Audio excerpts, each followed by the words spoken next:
It was just past 3 a.m. when Claire woke up in her room. She couldn't remember exactly what had pulled her out of her sleep. Maybe it was the sudden chill in the air or the distant sound of something creaking, but something felt wrong. It wasn't the usual quiet of the night. This was different. The type of stillness that makes you question whether you're truly alone. She glanced at the clock on her nightstand, 3:15 a.m. A sigh escaped her lips as she turned over to try and go back to sleep, but as her head sank into the pillow, the faint sound of creaking floorboards made her freeze. That's odd, she thought. The house was old, yes, but she'd never heard the floorboards creak like this in the middle of the night. And certainly not from beneath her bedroom floor. Her heart began to pound, and for a moment, she tried to brush it off as the wind or the house settling. This was something different. Something closer. Claire pulled the covers tightly around her shoulders, her breath quickening. Her eyes darted nervously toward the door. The hallway outside was dark, the shadows stretching long against the walls. Everything felt off, like the silence was pressing against her skin. She turned over onto her side, trying to ignore the sound. But then, it came again. Creak. The noise was coming from directly beneath the bed. A faint scraping sound, slow and deliberate. Claire sat up quickly, her pulse racing. She leaned over the edge of the bed, peering into the darkness. Nothing. Just the usual empty space beneath the bed, the dust bunnies and forgotten objects. Nothing that would explain what she was hearing. Shaking her head, she pulled the covers tighter around her, trying to convince herself it was just her imagination. She closed her eyes, trying to will herself back to sleep. But then, she heard it. A whisper. Low, ragged. Barely audible. I know you're still awake. Her eyes shot open. The voice came from beneath her bed, and she could feel her blood run cold. Who was that? The hairs on the back of her neck stood up as she listened intently. The whispering continued, growing louder, but no clearer. I know you're still awake, it repeated. Claire's heart pounded in her chest, every muscle tense as she tried to make sense of what was happening. Maybe it was some kind of prank? But no, she was alone in the house. Her parents were out of town, and her phone was on the nightstand, untouched.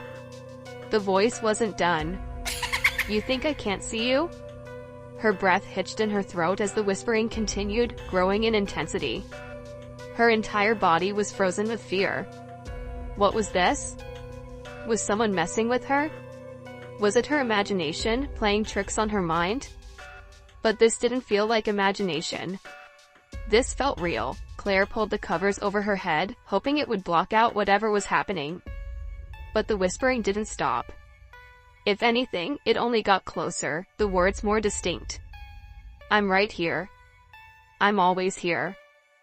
Her heart skipped a beat, the terror sinking deeper into her bones. She felt the bed shift slightly, as though something, or someone, was moving under it.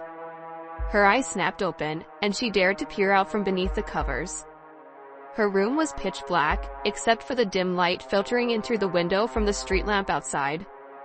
She blinked, trying to adjust her vision.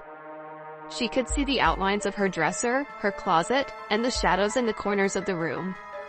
But something else caught her eye, movement. She saw the bed move, just a little, as if something, or someone, had shifted its weight beneath her. The floor beneath her groaned, and Claire's stomach churned. No, no, no. She wasn't imagining this. Something was under her bed. The whisper returned, even more chilling this time. I'm right here, Claire. Claire's breath caught in her throat as the whisper seemed to come from directly behind her. Her eyes darted to the edge of the bed, nothing. But the sensation of something cold, something alive, was unmistakable. It was like the presence beneath the bed was just waiting for her to acknowledge it. Suddenly, she felt it. Something cold, like a hand, brushed against her ankle. The feeling was icy and clammy, sending a jolt of panic through her. She yanked her foot away, but it was too late. The cold sensation followed, tightening its grip around her ankle. She gasped, her heartbeat roaring in her ears. It wasn't just under the bed. It was right there. The pressure on her ankle increased, and she had to fight every instinct to scream. She wanted to move, to jump out of bed and run. But she couldn't. Her body was frozen, trapped in the grip of terror. Then, she heard the laugh. A soft, sinister chuckle echoed in the silence, followed by the sound of a breath, close enough that she could almost feel it. She didn't dare look.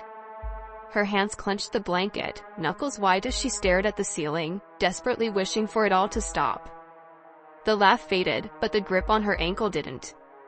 Instead, it tightened. Who was this? What did it want? Claire had to move. She froze. The room at the top of the stairs was eerily silent. Too silent. She turned slowly, her body trembling as she looked over her shoulder to see the dark shadow at the end of the hall.